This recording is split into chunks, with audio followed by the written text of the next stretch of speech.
Austin Faith Dialogue is a city with lots of different religious traditions and religious practices. Also a place where a lot of education of people of faith is going on. Today on Austin Faith Dialogue, we talk about lay education. Stay with us. Austin Faith Dialogue, at the crossroads of religion and life. A series highlighting the cultural and social interactions between the worshiping and religious communities in and around the capital city. Austin Faith Dialogue is brought to you by the Austin Metropolitan Ministries in cooperation with KXAN. Join us now in Austin Faith Dialogue.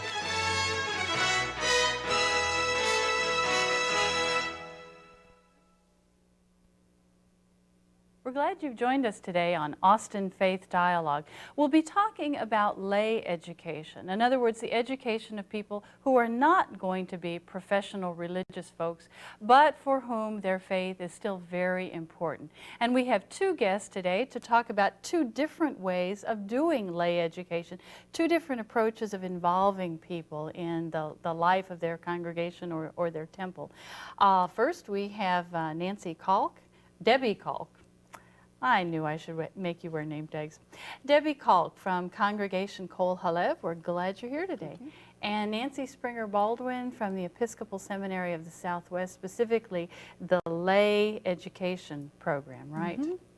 And let's talk a little bit about your various approaches and help people see that there are lots of ways to go about educating people who aren't professionally religious. Let's start with you, Nancy, talking about the organized program that's part of the seminary. Describe how it got started. Well, about 13 years ago, the seminary, the Episcopal Seminary here in Austin, welcomed a new dean. And shortly after he had gotten settled on the campus, he was visited by a couple of members of a local Episcopal congregation asking him, what are you going to do for the lay people in the city of Austin? And a conversation took place that, and the outcome of that was the Austin Lay School of Theology. And we've been offering classes ever since on the campus of the seminary.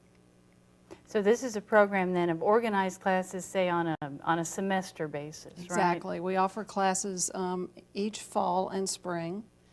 And we started in the early years 2 classes each semester, and we've gone to 3 each semester. They're offered in the evenings so that it makes it convenient for men and women who work or have families. And I think we've gone without a break during that entire time and had a lot of wonderful classes. And we'll come back and talk specifically about the classes in just a little bit. But Debbie, I understand that what you're involved in is really a new sort of emphasis of, it's a new way of doing Judaism, if you will. Talk a little bit about what you're involved in. Well, I'm involved in with the very early stages of forming a new congregation in Austin. Many of us actually are still retaining affiliation with existing congregations, but this new congregation, which currently is called Kol Halev, the vision for it is really as a learning congregation. So the idea is that learning will flow through all of the activities of the congregation. A lot of people don't really know too much about Judaism. Perhaps as when they were growing up, they were kind of dropped off at Sunday school, and that was sort of the extent of their Jewish education as children. And then as adults, they don't really know what all is going on. Or maybe you're searching for answers, and some of the traditional approaches were just not really set up for anyone who's really on any kind of quest to really explore things. So we're interested as lay people. We also are working with a rabbi, but we're interested as lay people to learn more about our heritage, but to also find meaning in that heritage for living today. We also are looking at some new ways of educating our kids. Instead of forcing them to do things like go to Hebrew school 3 times a week, and then we wonder why they turn away from Judaism when they get older. I mean, they have a miserable experience, and then we're not making this connection. So we're looking at some ways to make that fun for them, and we're actually turning to them to say, let's have a focus group, let's have kids come, and let's say to kids, what would be exciting to you, what would be interesting to you, and then, well, how will you help us make that happen? I like the notion of focus group with children, giving them some input right from the beginning. Are you doing the same thing with adults then too? Yeah, we've done some surveys. It's still sort of at a preliminary phase. We're sort of just starting this activity. And we've had very good response. A lot of people are very interested. This is not where we're going to have a religious education director. I mean, again, this is very much a volunteer operation, so whatever people can contribute is what they'll get back out of it. And at this point, what are you finding that people are interested in? Because I suppose you could study important figures in Judaism, or Jewish practice in the home, or important Jewish writings. There's just so many ways to go. What are you finding that people are interested in? Well, it's interesting. You wouldn't think that there would be something that would emerge as a theme because people are so different and their interests are really very diverse. But something that sort of has kind of caught hold, and a lot of people seem to be interested in this, is the idea of Jewish values in daily life. So that's sort of resonated, and there's a lot of interest in that. And we're planning a family retreat around that topic with workshops that are sort of aimed at different developmental groups of kids, adults, and so on, as a beginning place for that. Some other things that we're looking at are, of course, in Judaism, there is the Seder. I mean, the Last Supper was a Seder. So the Seder is a part of Judaism, and it's a ceremony, and it's also a religious service, but it's a meal, and it's in the home. And this is during the holiday of Passover.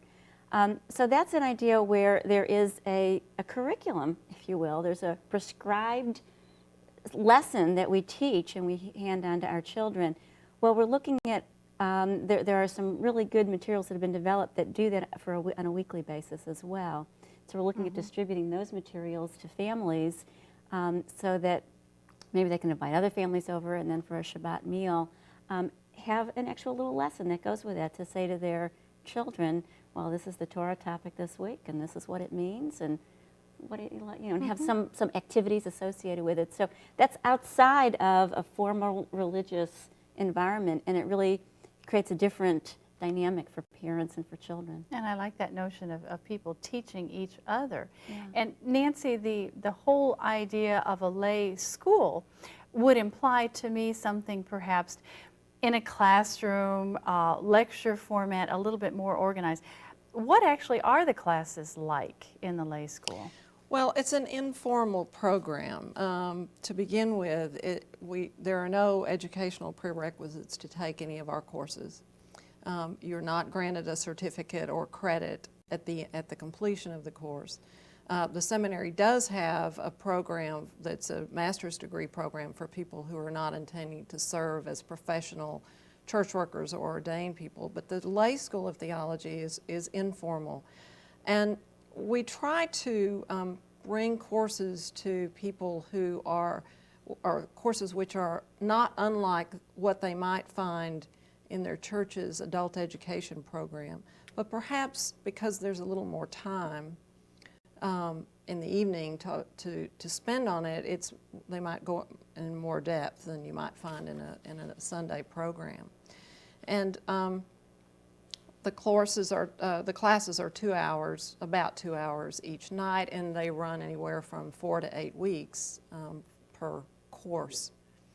And they always give, the instructors are always giving the class time for discussion. So it's a combination almost always of lecture and discussion, and people feel very strongly that they want to hear from the expert. And so if there's not a good amount of time for our faculty members to really lecture on the very substantive issues that they're bringing to these courses, then people feel they haven't gotten what they came for. But then they also want a chance to hear from one another and talk about things that are important to them. So You say experts, so who does teach, and what are some of the topics then that they present? the instructors for the Lay School of Theology come mostly from the faculty of the Episcopal Seminary and the faculty of the Presbyterian Seminary here in Austin. We also have invited people from the University of Texas, or in some cases people from the community who are in other walks of life but who have a good strong theological background that they can speak from. And the courses are very diverse. We try to have a good time, but we're also really there to offer substance to men and women in the Austin community. We've had courses on ethics in cinema. We've had a Gospel According to TV, which is a critique of television and looking at faith issues as they come, you know, face to face with what people encounter on television. We try to offer a scripture course every semester. We have, this spring, in fact, we're going to offer a course on the Ten Commandments. And are these the requirements of a demanding God, or are these gifts that God has given us for our life?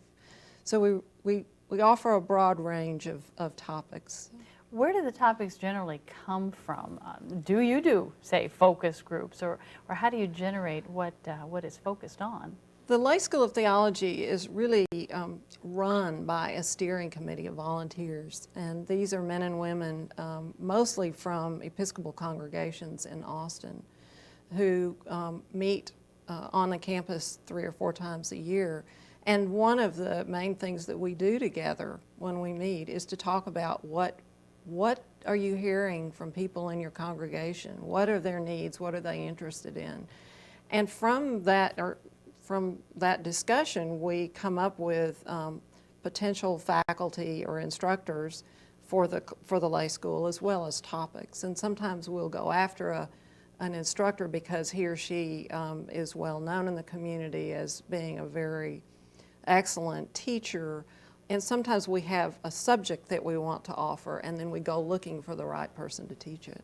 Do you find ever that any of these topics suggested you need to look in other faiths, for instance, since Austin is such a rich place? It is. And the program is ecumenical in the participation from the students.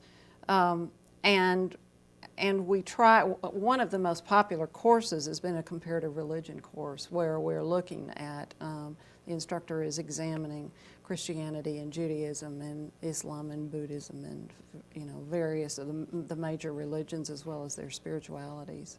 Mm-hmm, mm-hmm.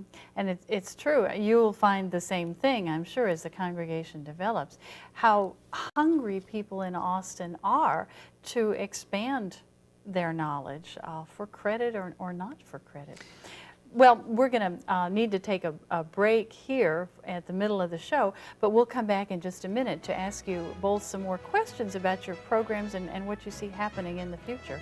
So we want you to stay with us on Austin Faith Dialogue. We'll be right back in just a minute.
We're glad you joined us today on Austin Faith Dialogue. We're talking about lay education, education of folks from the community who aren't religious professionals but who have a hunger to know something more about their faith.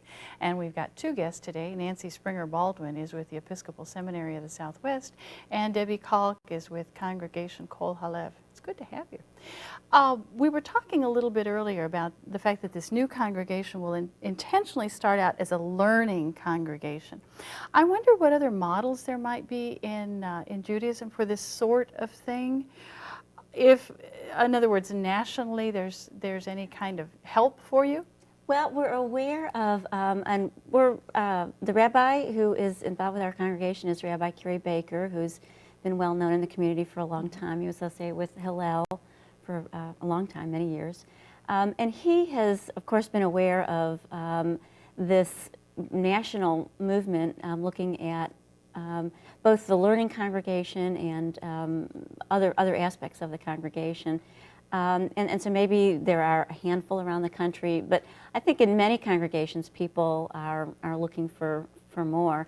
The congregation that I have been involved with for quite a few years is really in many ways a co-op Sunday school. It's Congregation Kol HaShalom. And so parents are completely involved in the education of their own children. And what is a very interesting reward for me personally is that I've learned so much about so many topics because I had to teach kids and figure out a way to present that information in a way that was interesting and challenging for them. And of course, no matter how you present that, you're challenged in ways that you never dreamed of because of the questions they come up with. So those are some of the things that I'm aware of. Well, now I'm real intrigued with that whole notion of Sunday school, because to me that smacks of Protestantism, folks going to a particular class before or after a Sunday morning worship service. And I didn't expect to hear Sunday school in connection to Judaism. Where did the term come from? Well, that is a really good question. I really don't know, but you've given me something to go find out as a layperson, find out more about the origin of it. I've been aware of it all my life, so I'm not sure. I'm sure it's an American innovation, but other than that, yeah. And Nancy was talking about the fact that the lay schools program tries to be ecumenical. How do you see your congregation's work developing in terms of, relating to folks of other faiths here in town? Well, that's interesting too, and we have had some preliminary discussions about that.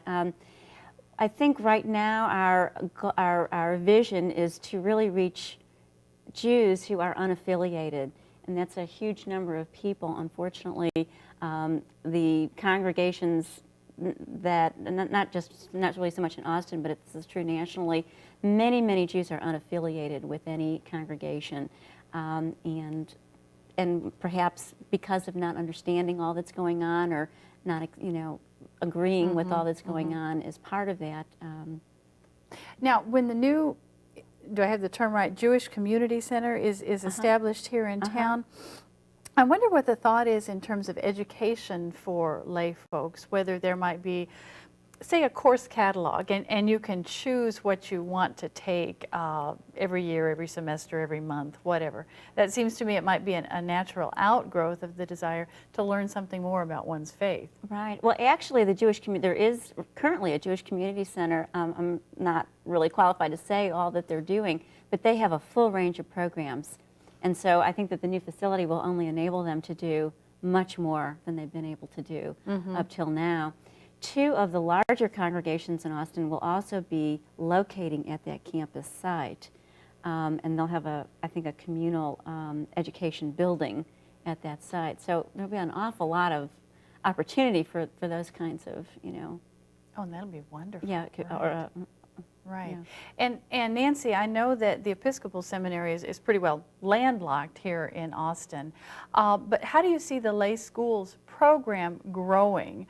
It won't grow in the same sort of way that education in the Jewish community might, but still, I'm sure you've got some thoughts for the future. Our challenge really has been to get the word out that the lay school exists. I mean, we've been offering classes since 1984, and I would say we've probably had 500 people participate. And the majority of those people are people who have taken at least one class, or taken at least two classes. They come back. They like it a lot, and they tend to repeat. And we've struggled to get the word out. We don't have, because it's a very volunteer sort of program and informal.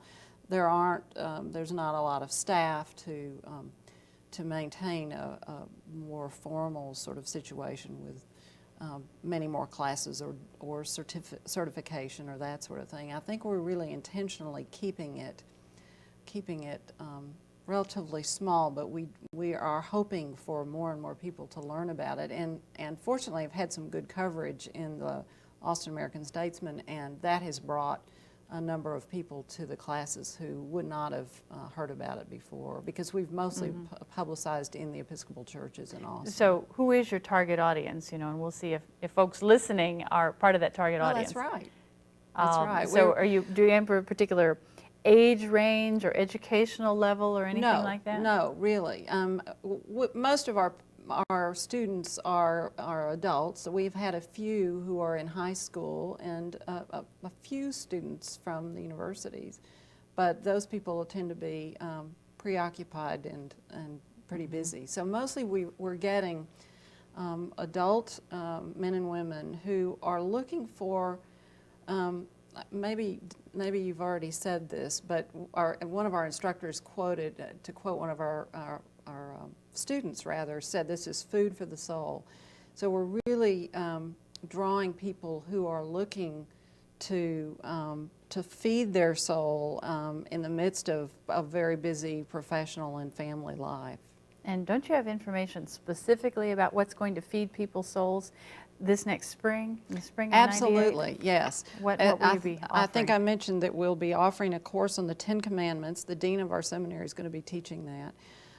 One of the instructors with the Lutheran program, which happens to be on this Episcopal Seminary campus, is going to offer a New Testament course about Jesus and the spread of the Jesus movement in the Roman Empire, which should be really interesting.